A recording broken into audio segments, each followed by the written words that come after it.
Well, hello and welcome to On It Not In It, the interview series. I'm your host, Todd Eppert, and today I'm joined by Andy Black, who's a co-founder and president at Ray Hamilton Moving and Storage. And I'm sorry, you're a co-owner and not a co-founder. Right. President at Ray Hamilton Moving and Storage.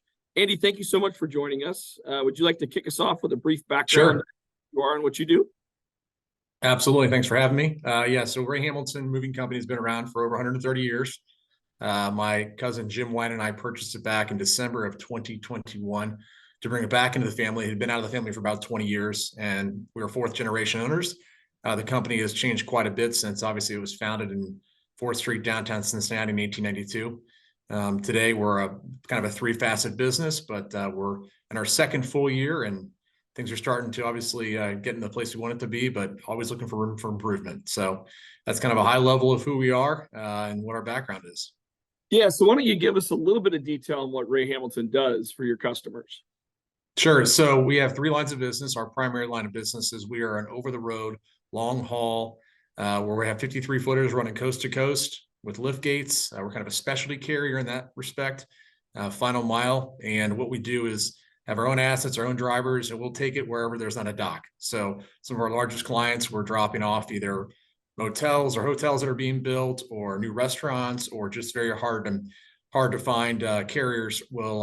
I guess we're more of a hard to find carrier because we'll go places that traditionally the large boys with the big 53 footers will not. So that's the primary business. That's our interstate or over the road. We also have a brokerage division to facilitate the non-liftgate required loads, where you're just looking to have a drive-in or a 53 footer without liftgate. And then our third line of business, which is the history of the business, is our commercial or an industrial warehouse moving and storage business. So anything besides home goods, we have historically moved, stored, reinstalled, deinstalled, whatever, around the greater Cincinnati area. Awesome. Thanks for sharing that. Mm-hmm. So you mentioned in the kickoff there that you and Jim bought the business a couple of years ago. Tell us about the spark that caused you guys to jump back in after 20 years of being out of the family. Yeah, well, I can only speak for myself and what Jim and I had kind of seen happening with the brand. But what really sparked me is that I'd been in sales management, leadership roles for some larger companies, some mid-sized companies, and then my last one was with a smaller business. And I felt like without sounding arrogant, I felt like I could do things better in a lot of those roles, but you're kind of hampered by your title. And so my desire was to be in the position where I can make the decisions, be a leader, obviously take the best and the brightest in the room and help grow a business. So my background is not in logistics. It's not, other than working during the summer for my grandfather. It was not moving and storage. So it was a big leap of faith. Jim and I both had seen kind of the degradation of the brand online and heard about it. And it was directly associated with somebody who was not in our family. And when I caught wind that this person was looking to sell, I contacted Jim. I actually contacted all my cousins, all Ray's descendants. And Jim was the first one to say, I'll go in with you if you want to do this. So that's how it started. It was about a year of due diligence, and we took ownership again in December of 2021. And here we are almost two years later. Yeah, what a great story. So 100-year-old business, family owned for several generations. Then it goes out of the family and comes up for sale. And the family says, hey, we want back in. We want to rebuild the name. We want to recognize the fact that Ray Hamilton built a brand in this city, and we want to get that back. And then you guys are taking it to the next steps with your other divisions, which is really, really cool. So it sounds awesome, but let's talk about some of the misconceptions about running a business. Everybody thinks, I'm going to leave the corporate world. I'm going to be my own boss and do my own thing. Yeah. Tell us about some misconceptions that you bumped into in your first couple of years. Yeah, I mean, the old adage, a lot of this isn't on the job description, is what I continue to say around here. There's a lot of things that folks think they want to do and have kind of the flexibility and the freedom. And the reality is that there's a lot of things you have to do you don't want to do. So a lot of HR, for a business of our size, at least 50 or less employees, a lot of HR requirements, a lot of payroll requirements, accounting, legalese. So a lot of things that I quite frankly had zero interest in doing. I'll be totally honest about that. We're occupying a lot of my day in the first year and in the second year. So, my background is sales and marketing, and that was not at all what I was able to do in order to get this thing back off the ground.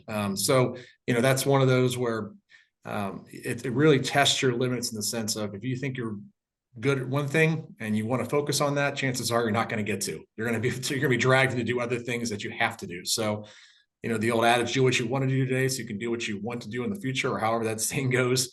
there are things that you find yourself doing day in and day out, because quite frankly, when your name was in the line and you're the financial person, you've got to pay attention and you got to be disciplined in every day how you approach this.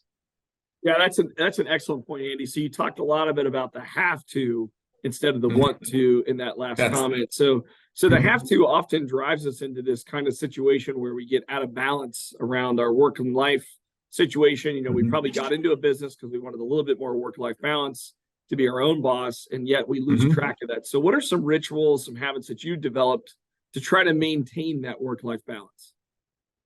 And consider I came from a work from home environment where I was working as a sales rep and a sales leader, where I had the ultimate flexibility of being at the home office and going out on the road and coming back. And the obviously the flip side is that it's always there for you, versus this is getting up, going into an office.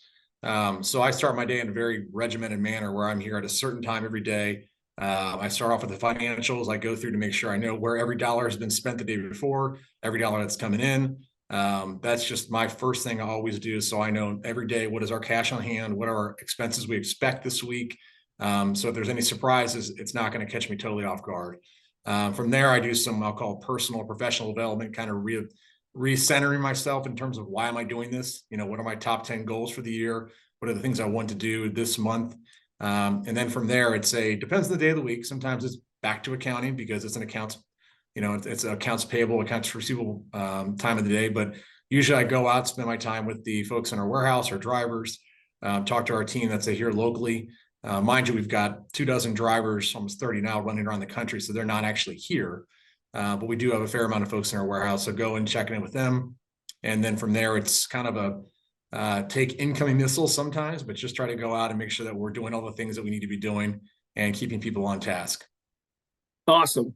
Great. Thanks for sharing that. Yeah. Great strategies, by the way. A couple things about you started to talk a little bit about how you maintain control. So business is always evolving, right? We had this thing happened called the pandemic a couple of years ago, but that changes is the one thing we can be certain of is that change is always happening. Things are always evolving. So how do you stay adaptable, open to change, and innovative at Ray Hamilton? One of the things we had to first do was recognize that a lot of the processes in place were either not documented or they were all manual.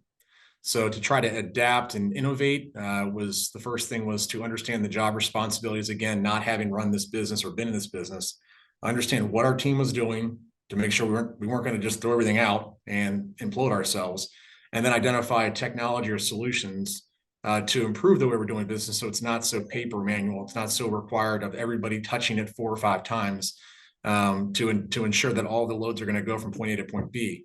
So, really going out there, surveying the market, find out what is there that's not being used today. Our team is very committed and passionate about this business, which is a huge plus. But like anything, any change is difficult, and getting people to onboard and learn and accept the fact that this is a different way of doing business.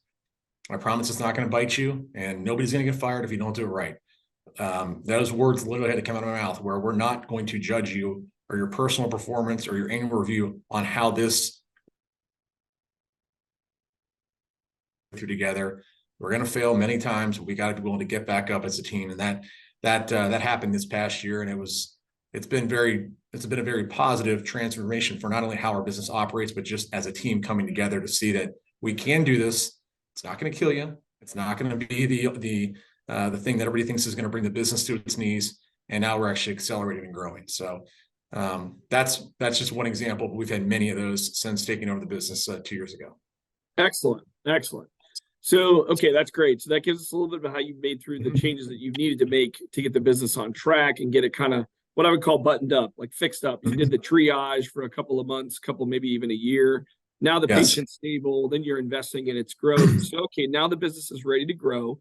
So can you offer a glimpse, without sharing any secrets, of course, into your future plans or goals? And what do you envision for your own entrepreneurial journey as the next step? Yeah, and to be clear, our patient that we inherited was beyond triage. It was, field medics thinking this thing wasn't going to survive the first 6 to 8 months. So it took a lot of triage, but to your point, we were able to get it stabilized. And this year, again, we've got it to the point where we can grow it. And one of the things we're getting ready to do is actually relocate to a larger space because a big piece of our warehousing and a big piece of our business is our ability to warehouse and cross stock, which is product coming in and then going back out, whether it's to Indiana or to California. So that's one thing we're going to be doing in February is our time frame to get into a new space. So we're about tripling our size in terms of warehousing space. We also, again, started up the brokerage division. So for those customers, existing customers, where we're doing, a small percentage of their freight is only liftgate required. Well, what about the other 85, 90%? They weren't servicing that. So we came in with the assistance of Jim's background as an owner of a logistics firm, and we're able to offer that full suite of packages. So that was another piece. And then obviously the historical side of it is the commercial industrial warehousing and relocation. That's just as basic as more trucks, more people, better warehousing, and just better customer service. And those were not being done when we inherited the business. So those things we're going to continue to do in 2024 and 2025. Awesome. So one final question for you. It's your time to put your advice hat on and be a coach or a mentor to the next guy in line. Okay. So what advice would you offer to aspiring entrepreneurs who are just starting their journey or facing challenges in their businesses like you did early on? I mean, use FocalPoint. That's all time. No, I'm kidding.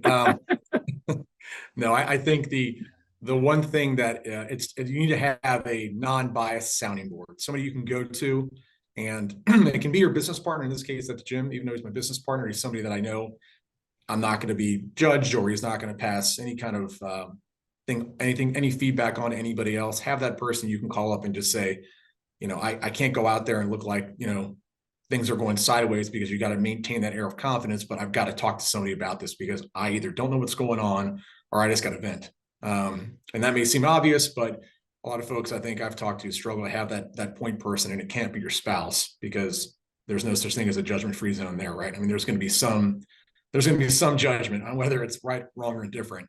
But finding that person that you can really turn to, get advice from, it could be, again, a coach, it could be a mentor, it could be an investor of yours, or you can join an organization. Have those people you can turn to and rely on, and feel like they're going to give you sound advice, and sometimes just a listening ear. Awesome advice, and I appreciate the plug. So thank you so much for your time today, Andy. It was a great pleasure having you on the podcast and hosting you, but it was also awesome to learn more about your entrepreneurial journey, as well as Ray Hamilton. So thank you for all that you're doing, and to everybody watching and listening, I look forward to seeing you on our next episode. Thanks again, Andy. Thank you.